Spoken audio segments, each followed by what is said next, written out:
Hello there everyone and welcome back to Kerbal Space Program. I was kindly reminded with regards to our Duna mission that Duna has biomes now. And that makes the design I had gone with iffy at best. Trying to do both planets with that design, I would call it sort of a crapshoot. So we're going to redesign it. But before we can redesign it, we need a slightly larger budget for lifting. So what I have here is a 66-ton payload, not including the probe core. So call it a 65-ton payload. And what we have here is my first rework of my lift stage. So what I've done, pretty simple stuff. I've added 2 more big orange tanks, 2 more big gray tanks on the second stage, and otherwise it's pretty much unchanged. So what we got to do now is get everything staged properly, and we'll see if this thing can get off the ground. So this is test day. Welcome to test day. If you guys don't enjoy seeing ships being tested for future use, then we will have to do something else. Okay, there's our decouplers. Those actually have to move a little. There we are. There's our stability enhancers. We need to shuffle this down ever so slightly, this group, to about there. Nope. There. Nope. It is hard to tell whether they're evenly heighted. There we go. Okay. Save that design. Staging is good, I think. So yeah. Because I have a large payload, that's 50 tons right there. So that made it really easy to design the lift system. So let's see if we can get this into orbit. I might just leave it there. One thing I didn't check. I should check this right now before I go any further. Revert, because we need to see. Obviously, this is not the ideal ship for launching this payload. So this is a simulation run. This is not a let's launch this payload run. I revert flight to vehicle assembly. I need to see how much profit I am at with respect to this lifter versus the return. So it's $171,000 lifter, which is pretty high. And this payload will reward the heavy payload. All right, apparently we're going to have to exit. Okay, that's fine. That's fine. So 177,000. Keep that in the back of your mind. And the contract is 246. So while I could squeeze more profit out of it, this would be a profitable flight if I left it at that. So let's keep that in mind, although this is a simulation flight. This could have been a profitable sim fight. As it is, that 50-ton payload could just go on top of my 50-ton lifter as it's designed, and it'd probably be cheaper. Uh-oh. There. Oh, bugger. There it goes again. Okay, just a second. Mark. Hello, welcome back. It's just every once in a while it decides it wants to crash on me. Anyways, so back to where we were. It looks like this could fly as a profit, assuming it can get to space, which is what we're about to find out right now. Launching just a little less than 100% because of the heat. 3, 2, 1, liftoff. All right, we're moving. See, if this gets to orbit, we can test the theoretical limit by adding more fuel tanks to it. See, because if it makes it with fuel to spare, it means it's got a little bit more flexibility in it.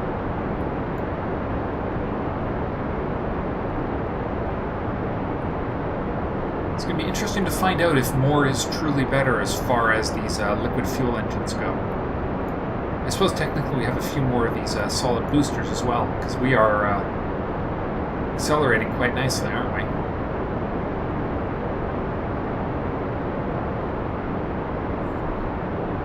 Looking good. Whew. It is quite the trail of fire. Okay. So if this thing can get to orbit, what we're going to do is we're going to strip down the solar array and redesign the...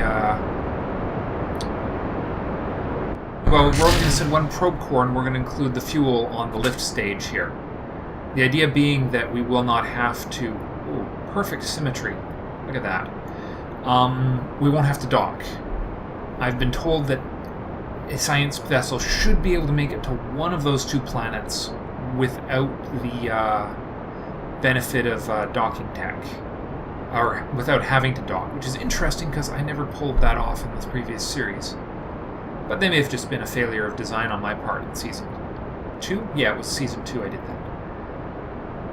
The biomes have really messed up my ambitions for this mission to Duna. But you know what? That's okay. Same way that the... I forgot to put... No, I did leave the RCS on, didn't I? Come on, keep on tipping just a little further. There we go.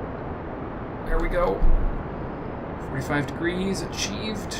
Just barely. And losing the bottom stage. RCS on for stability. Did not put RCS on the top, which is always a bit of a risky thing to do. Okay. And that thing's going to light on fire if I'm not careful. Looking good. We'll know for sure soon, but so far so good. Yeah, just a little bit off without having RCS on the top. It's a little harder to control this thing.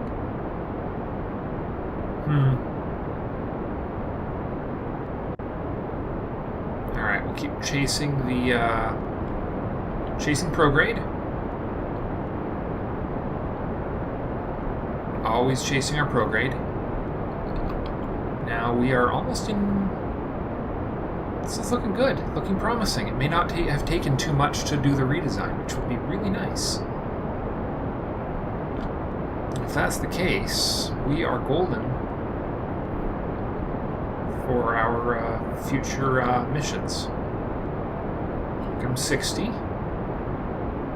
going to lose that central engine soon, which is okay. It's almost a shame that it's backwards like that. It'd be more efficient to get rid of these outer ring ones first.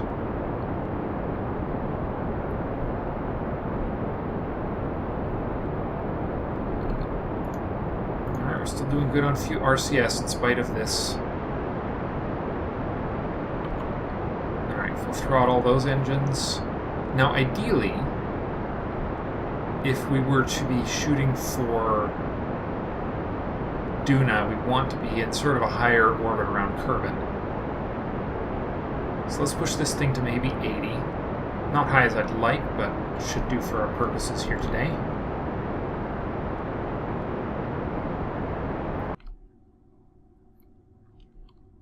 Alright, that'll do for now.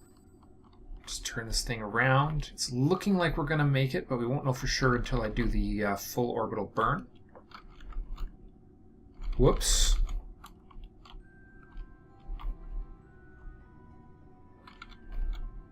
Okay, let's get it to T-minus 30. A little bit below there. Perfect. Nearly all apoapsis.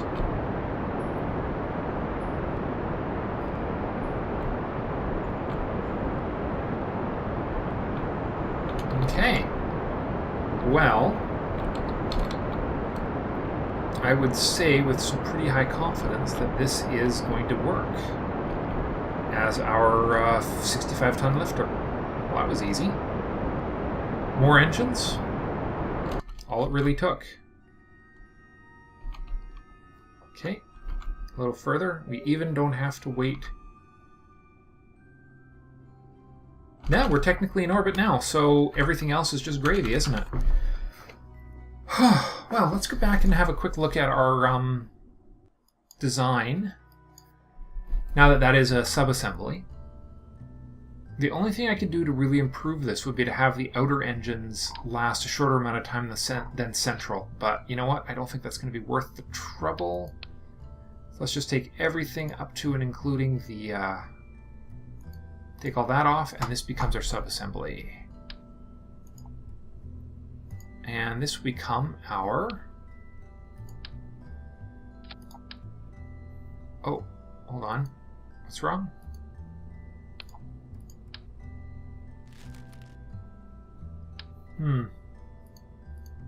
Alright. Get rid of that. This is the one we'll use. This will be called the 65 ton lifter. Save. Now I do have an idea to make this Duna mission a little more interesting, after all. No, that is not a subassembly. Don't be silly. Alright, this shall be called the Duna Lander Mark II. Or Duna Probe Mark II. Okay, so I got a few bits of useful information here.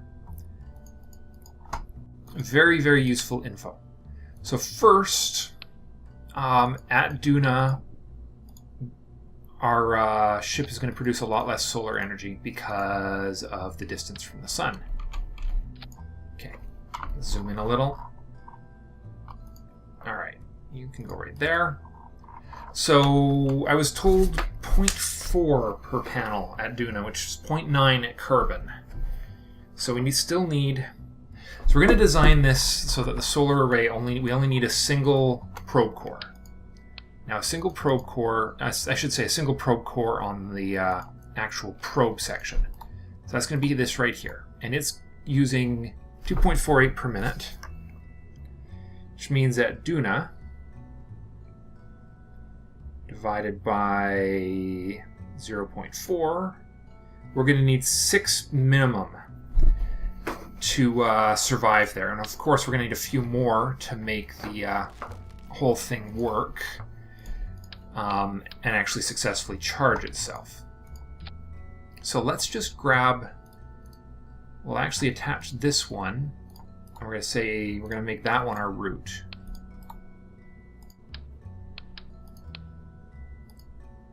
Alright, there we are. That's now our root. Good. So that, actually, what we really need is a subassembly. Nope, not a custom category. Stop. Subassembly. We need the Duna landing probe, and we don't have that yet because... Save. Hold on. Get on there. Save. Open. We actually have a lovely little lander here that we can still use. Duna Explorer Mark I. It should be called the Duna Explorer Mark II, shouldn't it? For all intents and purposes. But let's get this... where are you? There it is. So I believe that... Alright, so 6... Hold on. So we know that 6 is necessary to operate this probe core here. So that means that this is inadequate, but we shouldn't need it anyways because the batteries on here should be adequate for our purposes if we land fully charged. I actually could put one more on there too, you know? And actually I think I might just do that. Well, only 2 would be easier though. Let's go with 2. So this shall be called the...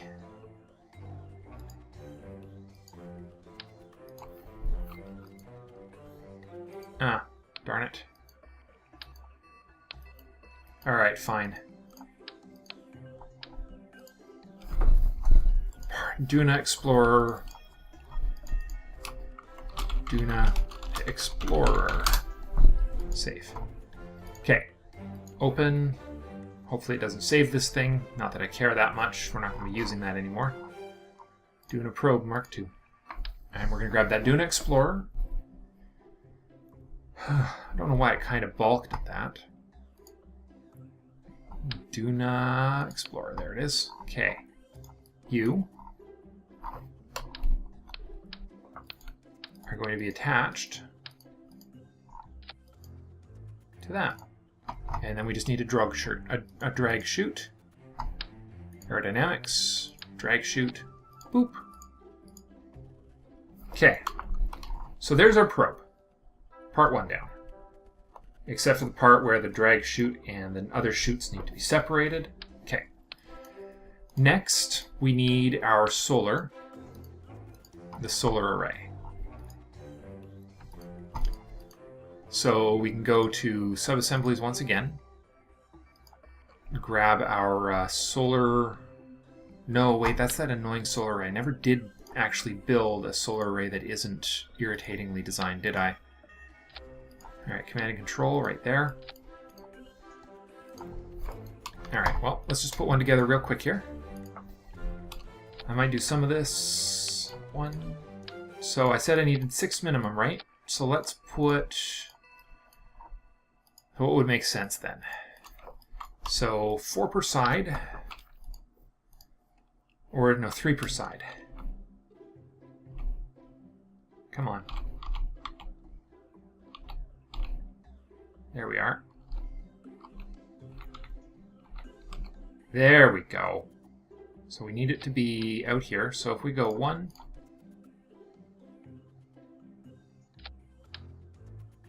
2.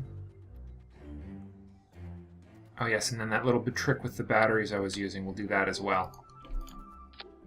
Come on. Oh my god, what the heck is with this thing today? It's not rocket science. I mean, for God's sake, seriously.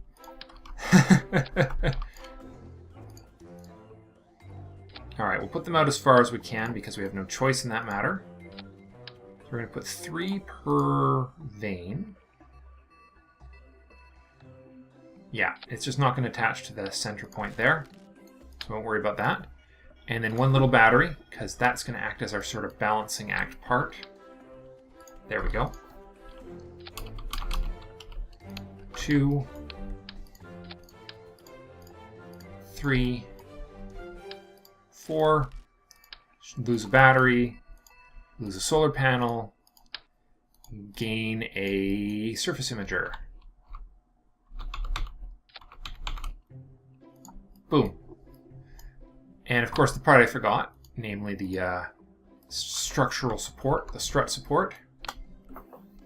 From here.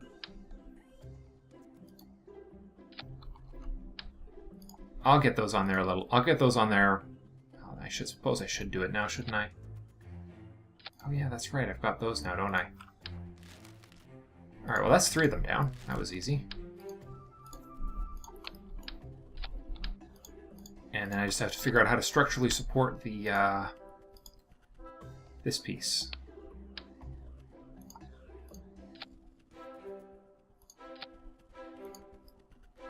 There. Okay. Alright, now we'll need a, as always, an inline reaction wheel right in here. Got RCS thrusters there already. We're going to need batteries, a couple extra batteries. We don't want to be too low on batteries. Never want to be too low on batteries. So that's 22 tons so far of our budget of 65, so that's good news. Next we're going to need 1 of these. And then basically we fill out the rest with a fuel tank, and that's going to be our transition fuel tank. So we're at 25 tons. That weighs 36. That's 61. Okay, how much does the poodle weigh? Hardly anything. Well, okay. This might just work.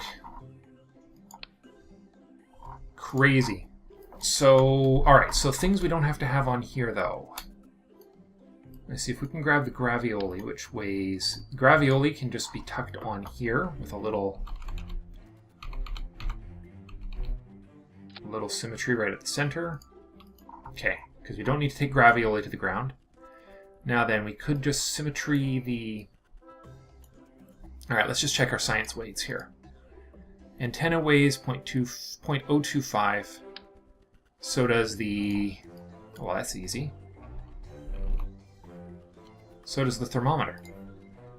So this antenna, which actually we should offset by 45 degrees from its current design, weighs the same as this thermometer. And this 0.1 and this at 0.1 weigh the same as one another as well. Or this at 0.05 unfortunately does not, but That's still a lot less extra mass than we had before. Okay, and then we go down, we get some RCS here, and some RCS right at the bottom. Okay, so that's 64.33 units of fuel. And that would be our Duna Explorer. Assuming there's nothing else wrong with this design. All we need to do now is grab our lifter and then do something really, really cool to make this mission actually fun. And not something that I basically a rework of something I did last season. So here's what we're going to do. You see, there is one thing that we know about planets.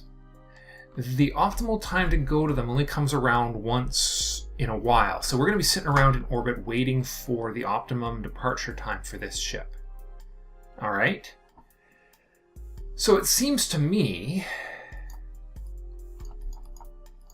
that the almost the same mission could do the trip to Ike, couldn't it? Get rid of those. Add a teensy bit more fuel to that piece. 63. So we put a slightly larger tank because we're landing on a moon this time. We didn't even take all that much off, did we? That weighs 4.5, that weighs 2.25. See how we look. 65.7. Well, the payload I lifted was actually technically 66, so that should do it. And there we are. So what we're going to do, here's my new mission profile. We're going to do 2 launches in a row. We're going to launch both this and the Duna Explorer into orbit next episode. As designed, with maybe a few minor tweaks if I can think of anything sort of at the last minute. And we're gonna send both probes to Duna, one after the other, and then we're gonna have to manage getting them both into orbit, and a few other things. So it's gonna be a very interesting round of mission management. We're gonna be managing 2 nearly identical missions simultaneously. One to Ike, this one here, without the aerodynamics, and one to Duna itself with the aerodynamics hardware. Let me know what you think. I think it's a slightly less ambitious program. And oh, by the way, before you scream and panic, I'm going to double check the staging here before anything else. Because, yeah, that would be bad, wouldn't it? There's a lot of badness. So I'm going to go through both of them, check the staging off camera. Because sitting here watching me fix the staging is probably not on your list of exciting things to do today. But that's all for now. Hope you've enjoyed. Let me know what you think. Hopefully this mission profile is a little bit more feasible. That was fun. Thanks for watching. I'll see you next time.